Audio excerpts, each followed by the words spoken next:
Welcome to World Alert Updates. Subscribe and press the bell icon for more updates. Tonight, August 22nd, 2025, the world is watching as tensions erupt in the South China Sea. Two American warships are now en route to Scarborough Shoal, responding to a dangerous incident just days ago. A Chinese Coast Guard vessel in pursuit of a Philippine fishing boat collided with another Chinese ship, an event that has forced Washington's hand. The USS and USS are on a mission to ensure freedom of navigation and uphold international law. The message is unmistakable. The US will not stand by while its treaty ally, the Philippines, is threatened. This is a high-stakes chess match on the high seas. The recent collision has raised the risk of a small incident spiraling into a larger conflict. The presence of American warships is a powerful new variable in this volatile equation. Every move will be scrutinized, every signal analyzed. The peace and stability of the Indo-Pacific region hang in the balance. The decisions made in Washington, Beijing, and Manila in the coming days will have global consequences. This is about more than disputed reefs. It's about the future of international law and the balance of power in Asia. Can major powers manage their rivalries without resorting to conflict? The deployment of these warships marks the start of a new, more dangerous chapter. The world holds its breath, hoping for de-escalation, but bracing for the possibility of something much worse. The stakes have never been higher. The US is making it clear. It stands with its allies. The region is on edge, and the world is watching. The next moves could define the future of the South China Sea. Tonight, the crisis is real, and the consequences could be historic. At dawn, a Philippine supply vessel, the BRP, was on a routine mission to resupply Marines stationed on a beached Wellupue-era ship.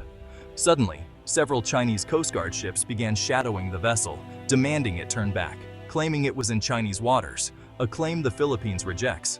The chase escalated, with Chinese ships performing dangerous maneuvers to intimidate the Philippine boat. In the chaos, two Chinese vessels collided with each other, leaving both damaged and their crews stunned. The Philippine vessel seized the moment, slipping past and completing its mission. The incident, caught on video, quickly spread online, exposing the risks of China's aggressive tactics.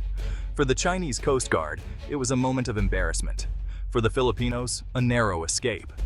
This was no mere accident.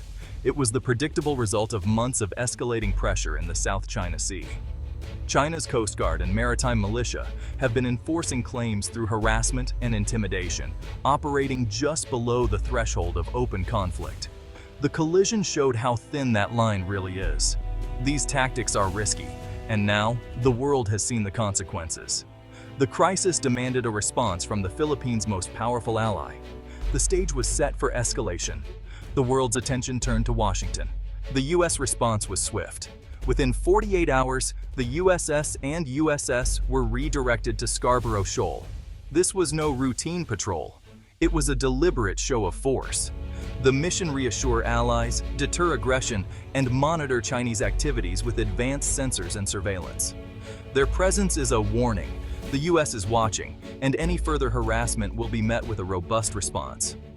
For the Philippines, the arrival of American warships is a welcome sign of support and a tangible demonstration of the alliance.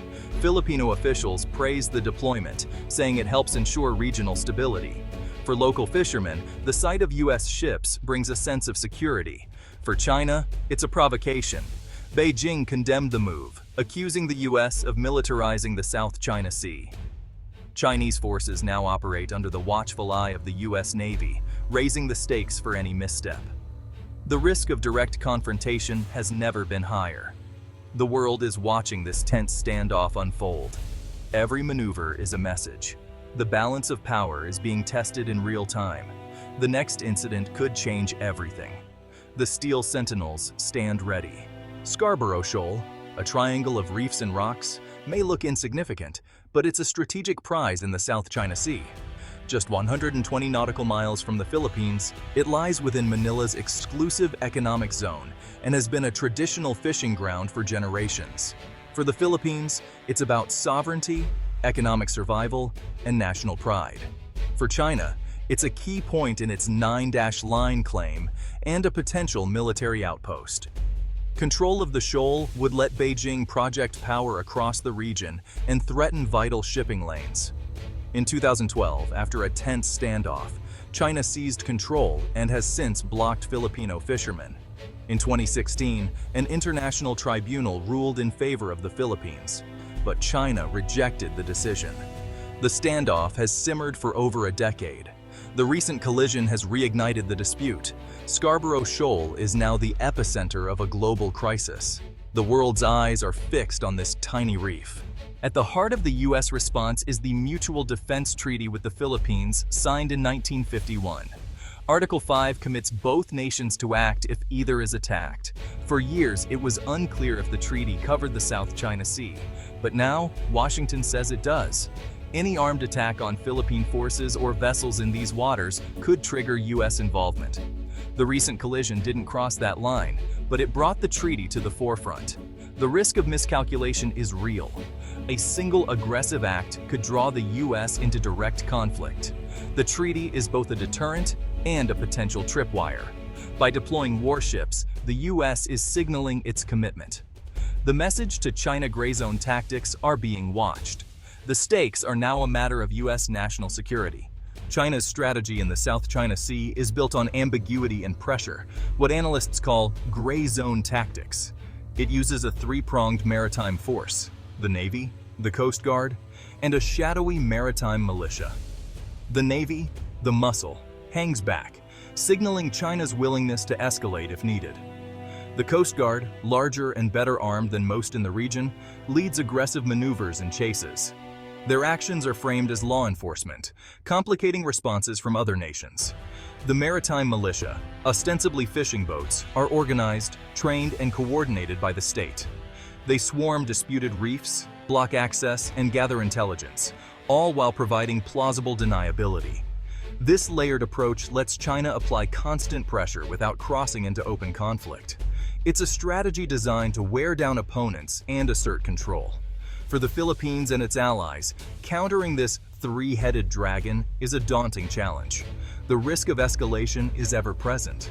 The world is learning just how difficult it is to push back. The stakes keep rising. The South China Sea is now a powder keg. The U.S. warships are meant to deter, but their presence increases the risk of miscalculation. The greatest danger isn't a deliberate war, it's a mistake, a misread signal, a nervous commander, a split-second error.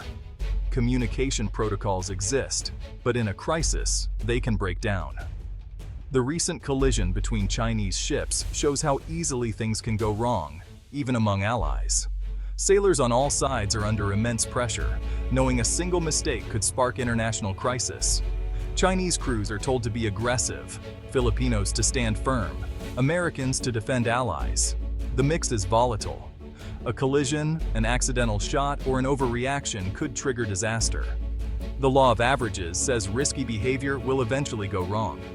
With U.S. warships in the mix, a miscalculation could mean a clash between nuclear-armed powers. The margin for error is gone. The world is on edge. The next mistake could be catastrophic. The South China Sea is more than a regional dispute. It's a global crossroads. 1/3 of world trade passes through these waters.